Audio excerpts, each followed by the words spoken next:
madlang people, tayo ngayon ay masipag, kaya nilakad ko na lang papunta sa bahay ng landlord at magbabayad nga tayo ng renta at pagkapasok ng auntie, pagkain agad ang inabot sa akin. At di lang pagkain, nagpati pa ang lula at ayan, nagtimpla na siya ng tea at meron ding isa pang pagkain, ayan, nagpakain pa ng dates at sabi ko ay naku, hindi na naman ako matatapos na itong kain ng kain. Ayan, silang mag-asawa, sila ang aming landlord at mababait sila sa amin. Wala na din silang kasama sa bahay kaya tuwang-tuwa sila pag dumarating ako sa kanila. At tuluyan na nga akong namaalam sa kanila kasi umabot ako doon ng 3 oras. Oh my God, ang tagal ko doon. Kaya sabi ko, punta ako sa mall. At ito nga tayo sa My Taj. Ito ang harapan. At pagkapasok mo nga doon ay makikita mo na, ayan, Taj ang makikita. At tapos pag tumingala ka, ay syempre, may Christmas tree pa ang Taj Mall. Ayan siya. Ito nga ang palatandaan na tumatanda na tayo. Alam nyo ba, ang hanap ko lang is underwear. Hindi yung mga damit, bags, o shoes, o kung ano-ano pa. Basta ito yung hinanap ko.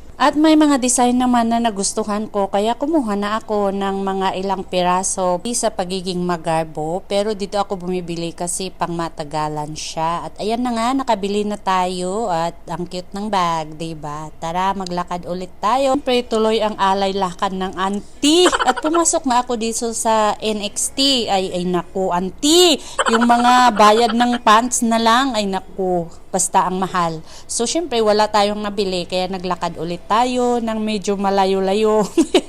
Wala, lakad lang ako ng lakad, pero wala talaga akong nagustuhan. At syempre, lakad ulit. Ayan, nakapunta na ako sa may second floor at wala talaga akong nakita. Dito na banda ay mga panlalaki na, kaya tinanaw ko na lang sa baba. May nakita din akong LV, pero mga lalaki din ang nasa loob. Sabi ko, ayoko na nga.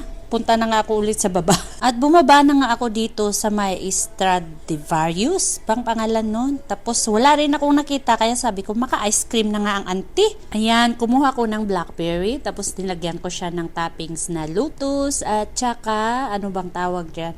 Mga crunch at iyan ang mga paligid ko. Ito naman yung lamisa ko. Ganun. At napagod na nga talaga ako at sumakay na ako ng taxi at ang taxi na nasakyan ko, ang dami niyang problema sa buhay. Ang dami niya ring kaaway habang nasa telepono. Sabi ko, ay naku lang.